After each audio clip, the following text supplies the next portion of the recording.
Hey guys, so today I thought I would show you how to make the Nutty Kale chips from my book. The recipe is on page 161, and these are super delicious, much better than the grocery store kind. You can definitely just drizzle with olive oil, season with salt and pepper, and stick them in the oven, but the nutty tahini coating creates a really crispy chip. So what we're gonna do is just add everything to our bowl, mix it up, and then coat our kale leaves and put it on our baking sheet. So I'm gonna eyeball, because I forgot the measuring cup, about a 1/3 cup of tahini. And then we're gonna do, 3 tablespoons nutritional yeast. In my opinion, you can never have too much nutritional yeast. It is so good.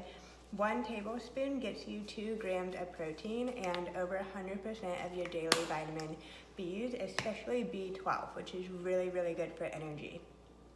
Then we're gonna add 1 tablespoon of olive oil. You can use any kind of oil that you have on hand. Excuse me. We're gonna add the juice of half of a lemon, and this just helps give it a nice kind of tangy, bright flavor.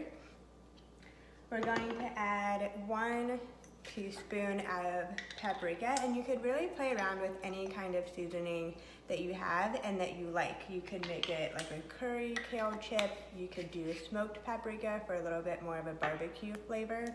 You could do cayenne if you like spicy. You can really play around with it and make it your own.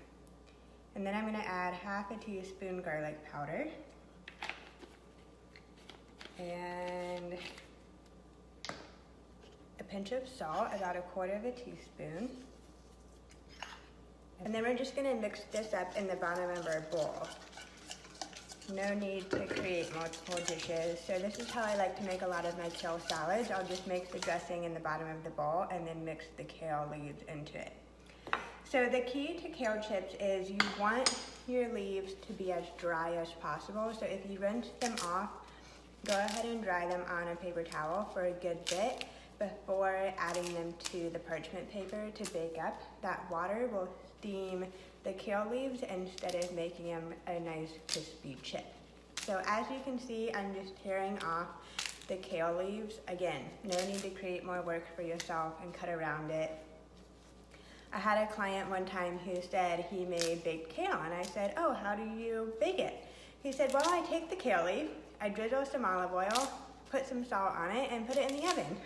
So I guess you could go the lazy man's route and just do whole kale leaves in the oven and create a really big chip if you wanted to. So there's several different kinds of kale that you'll find at the store.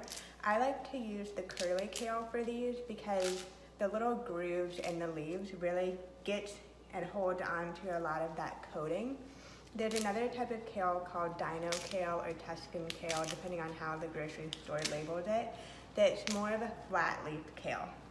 And that kind of kale I like to use for soups or something where I'm not really looking for a lot of volume. Okay, so get my kale leaves in here. You don't want to make them too small, but again, not too big either. You really can't go wrong. More.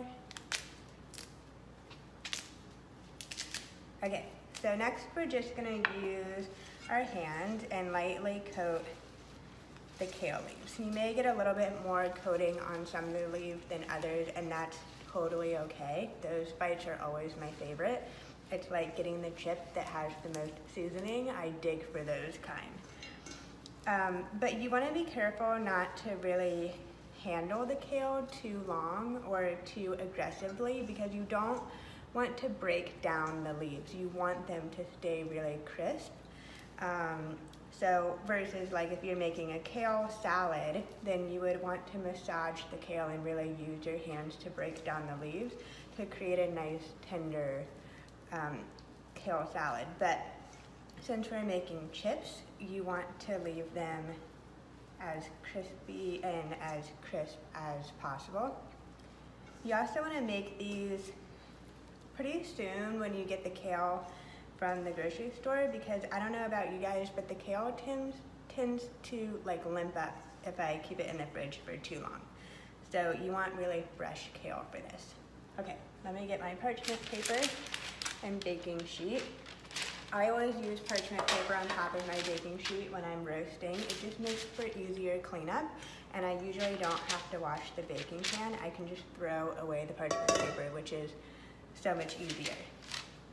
So then you're just gonna spread the kale onto your parchment paper. You wanna make sure that the kale leaves aren't piled on top of each other. So you want there to be a good amount of space in between the kale leaves. You can use 2 baking sheets too if you need to.